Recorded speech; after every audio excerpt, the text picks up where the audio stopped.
suasana kat situ sebab UMNO tak ada kat situ, damai, peaceful, ansiang. Pilihan raya di penanti UMNO pengejut tak berani pergi kat situ. Walaupun UMNO tak ada kat situ, kita terus juga dengan proses demokrasi di penanti kita menjalankan pilihan raya di mana yang diperlukan dalam demokrasi.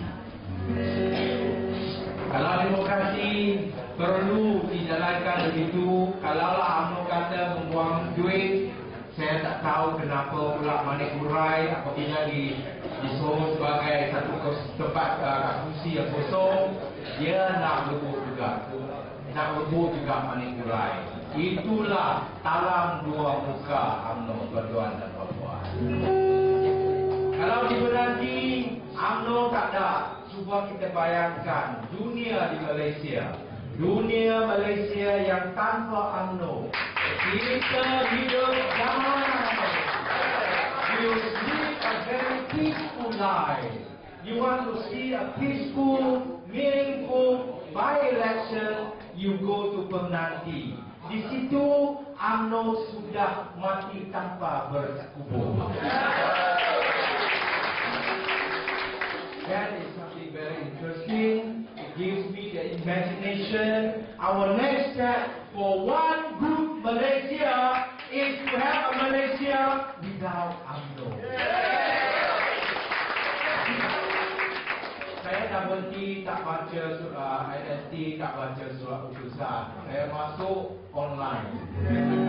Online dia kata, banyak iklan. Ada satu iklan nikah, classified X, friendly. Wah kau. Apa dia kata? Untuk dijual.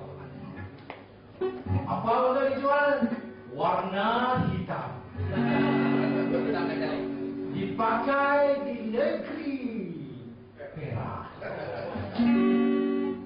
Harga boleh dirodek. Umur cuma 3 bulan. Bukan Camry. Apa dia?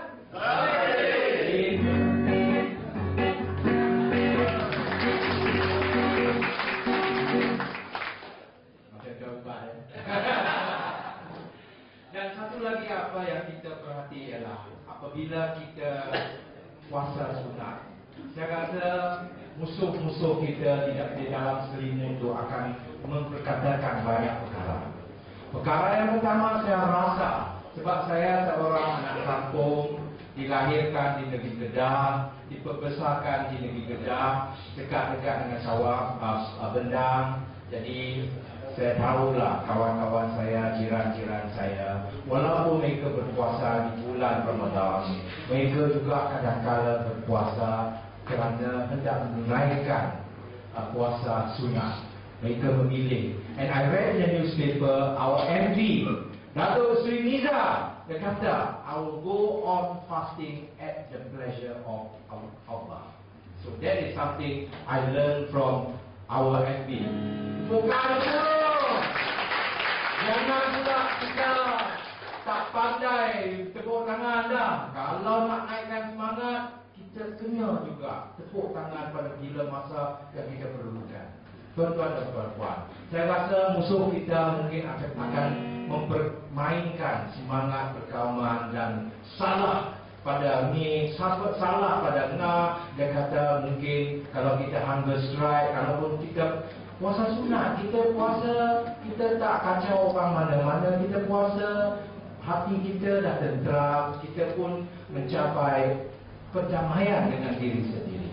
Jadi kalaulah musuh kita, saya rasa persepsi mereka permainan. Mereka akan kata mungkin puasa itu bertentangan dengan ajaran Islam.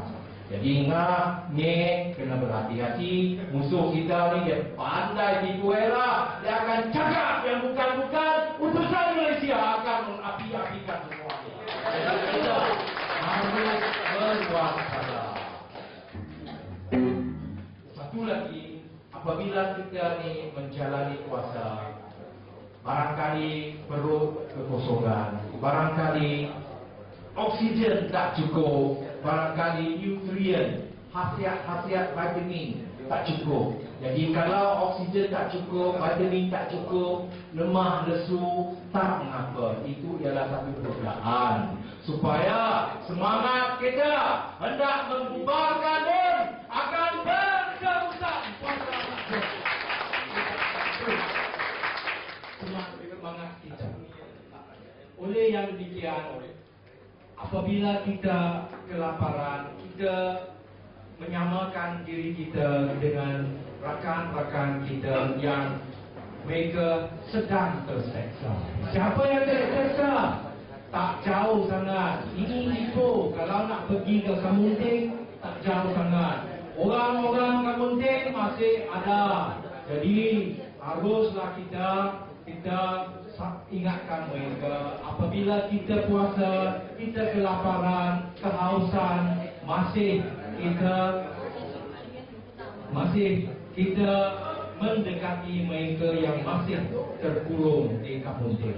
Itu our enemies, they will take advantage of us when we are going down on our energy level, when we are getting ourselves emotionally and sentimentally close to those who have lost their freedom, who have lost democracy. So our enemies will take advantage of all this. They will wait for us to make mistakes. So I hope all of us will just be berwaspada sentiasa. Don't make any mistakes. As we can see, the law has changed hands.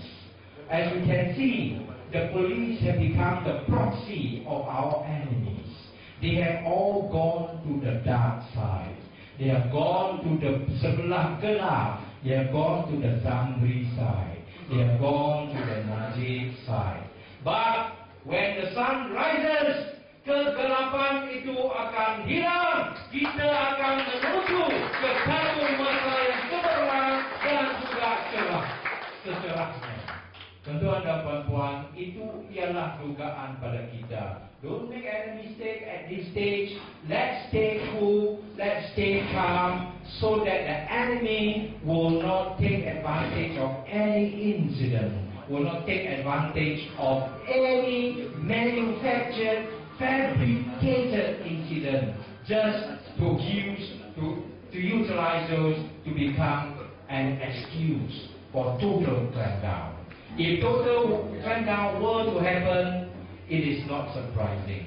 I think a lot of media have been waiting for this.